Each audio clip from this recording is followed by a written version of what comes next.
오늘 우리가 읽은 시편 135편과 136편은 두 편 모두 저자 미상의 감사 예배시로 분류됩니다. 그래서 135편은 성전 뜰에서 이스라엘 향해 외치는 여호와 찬양 선도가 주제이고 136편은 영광과 구원 사역의 역동적 열거로서 감사 찬양을 선도하는 대할렐시라고 할 수가 있습니다. 특별히 136편은 대할렐시라고도 분류가 되는데요. 할렐시에 대해서 얼마 전에 말씀을 드렸었죠. 시편 113편부터 118편까지 6편, 이것이 할렐시 모음집입니다. 그런데 여기에 대해서 136편은 특별히 대할렐시라고 부릅니다. 왜냐하면 시편 136편은 26절로 되어 있는데 모두 후렴구가 그 인자심이 영원함이로다 라고 반복되면서 끝나고 있기 때문입니다. 하나님의 인자심과 자비를 송축하는 시가 할렐시입니다. 그런데 이 할렐시의 의미가 26절 전체를 통해서 드러나고 있기 때문에 136편은 대할렐시라는 별칭이 붙어 있습니다.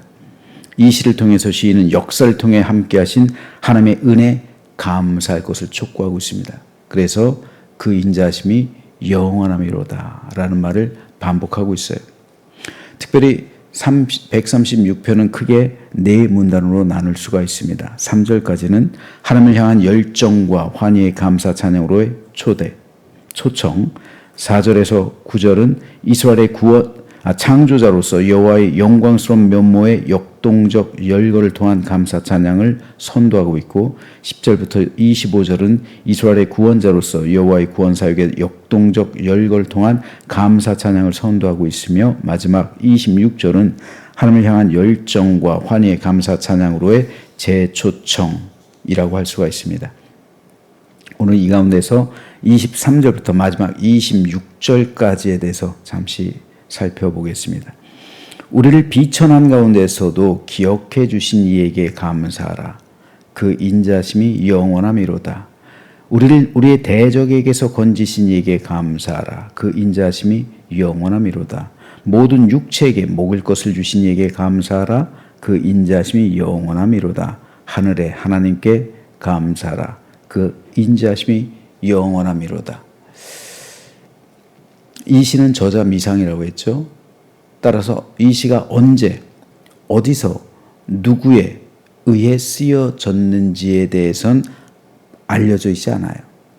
다만 마지막 26절에 하늘의 하나님이라는 표현이 등장하는데 하늘의 하나님이라는 표현은 유대 문헌 가운데 포로기 시대 이후로 발견되는 문헌이에요. 그런 어귀입니다. 포로기 시대 이후 그때부터 등장하는 이 글귀가 하늘의 하나님이라는 이 표현입니다.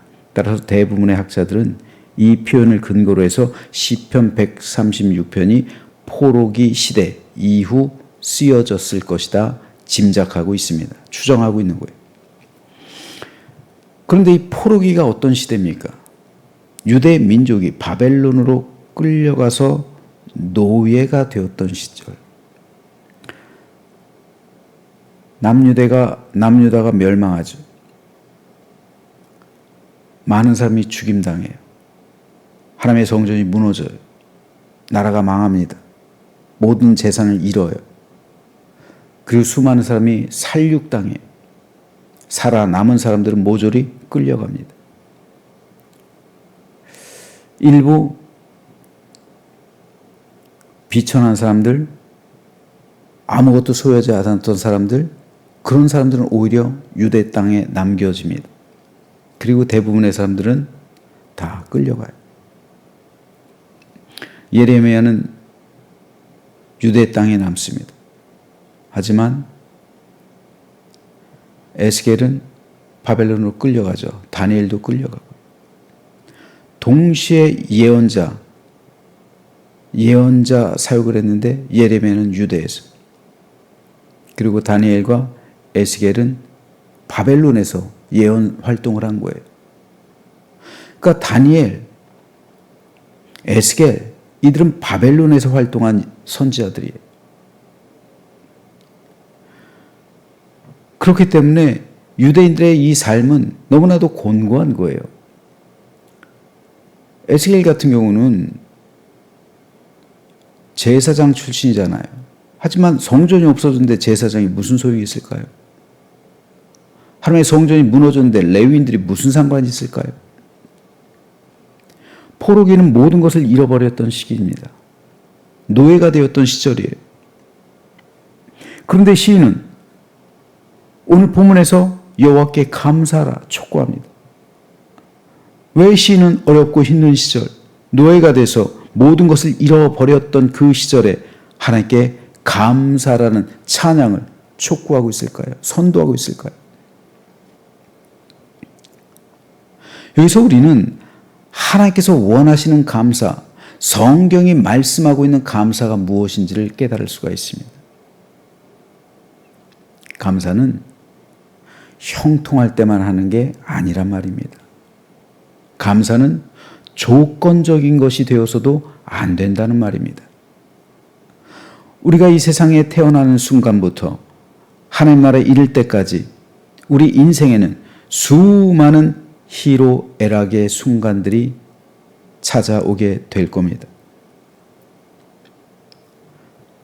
내 인생에는 기쁠 때도 있습니다. 슬플 때도 있어요. 형통할 때도 있지만 낙심할 때도 있습니다. 만일 감사가 조건이라면 우리는 기쁘고 형통할 때에만 하나님을 예배하고 하나님께 감사드려야 할 것입니다. 하지만 하나님은 내가 기쁠 때에도 나와 함께 하셨고 내가 슬플 때에는 더욱 나와 함께 하셨습니다. 내가 형통할 때도 나와 함께 하셨지만 내가 낙담하고 실패할 땐 더욱 나를 도와주셨고 더욱 나와 함께 하셨어요. 그러므로 감사는 나의 삶의 조건에 따라 하는 것이 아니라 하나님께서 나와 함께 하시기 때문에 하는 거예요. 여호와께 감사하라. 그 인자하심이 영원함이로다.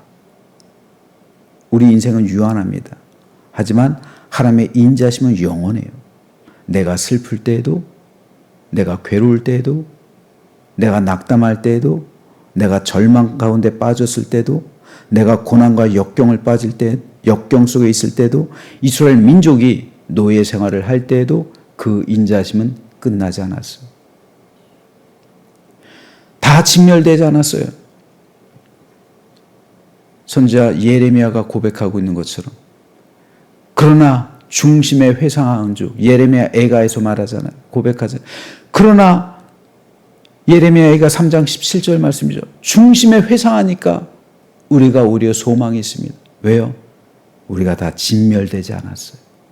다시 말해서 우리가 다 죽지 않았단 말이에요. 비록 우리가 노예 생활로 사람들 다 끌려갔지만 그러나 우리가 진멸되지 않았어요. 하나님께서 말씀하셨죠. 예레미야를 통해서 70년이 되면 돌아오게 될 것이다. 우린 기다립니다. 여호와 인자하심이 영원한 거예요.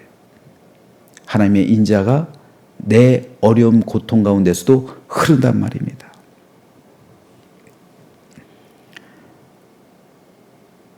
따라서 감사는 나의 삶의 어떤 조건과 환경 때문에 하는 것이 아니라 그 인자심이 나를 향한 하나님의 인자심과 자비하심과 그 은혜가 영원하시기 때문에 영원토록 하나님께서 나와 함께 하시기 때문에 감사하는 거예요.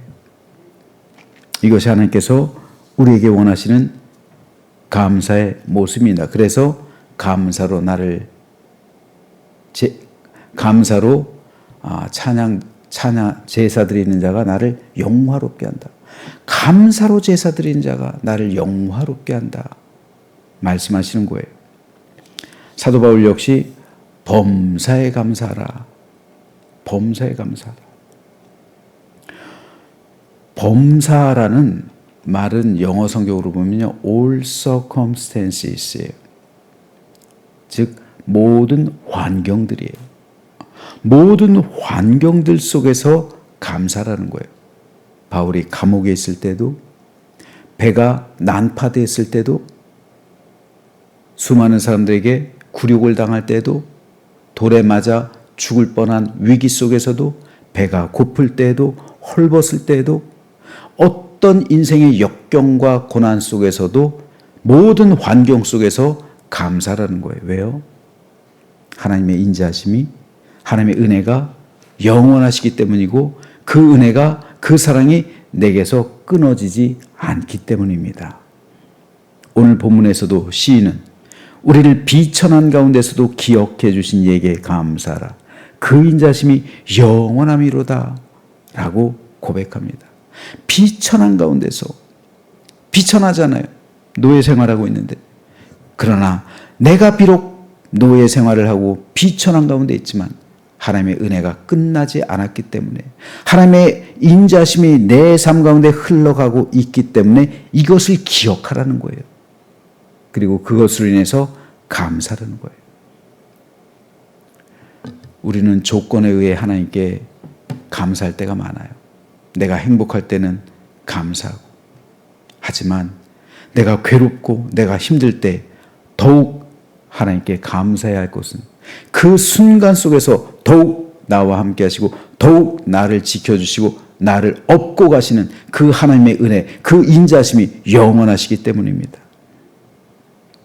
언젠가 때가 되면 하나님께서 포로 상태에서 벗어나게 하실 때가 있음을 시인은 확신했습니다. 그래서 지금 현재 삶은 고난과 괴로움, 실망과 좌절 가운데 있지만 희망 잃지 말고 하나님의 도우심을 믿으며 하나님께 감사합시다. 시인은 격려하고 있는 거예요. 저는 오늘 시인의 이 고백이 저와 여러분을 향한 하나님의 음성으로 들리게 되기를 소망합니다. 우리 삶 속에 어찌 기쁜 일만 있겠어요? 우리가 살아가다 보면 때로 어려운 일도 만나고, 때로 고난과 역경과 고통과 절망과 실망의 순간을 만나기도 합니다. 하지만 이 모든 것은 내 인생의 일부일 뿐 전체가 아닙니다. 더구나 성도에게는 이 세상 삶 이후 펼쳐질 하나님 나라가 우리를 기다리고 있잖아요. 따라서 감사는 내 인생 전 존재로 하는 것이고 죽음 이후의 세계를 향해서도 하는 겁니다.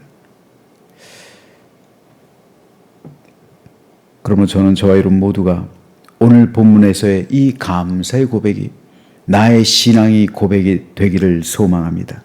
그래서 지금 현재 시인이 당하고 있는 것처럼 비천함과 어려움 가운데 있다 할지라도 하나님의 도우심으로 결국 이스라엘의 모든 것이 회복됐듯이 내 삶도 그렇게 회복될 때가 있음을 바라고 믿으시면서 여호와께 감사하라. 그 인자심이 영원함이로다 라는 이 진정한 감사를 오늘 우리도 외치게 되기를 바랍니다. 그래서 오늘 하루 하나님께서 여러분과 함께 하심을 믿으시면서 감사로 하나님을 영화롭게 하며 하나님의 도우심으로 참된 만족과 위로와 기쁨 넘치는 삶을 살아가는 우리 모두가 되시길 주님의 이름으로 축원합니다.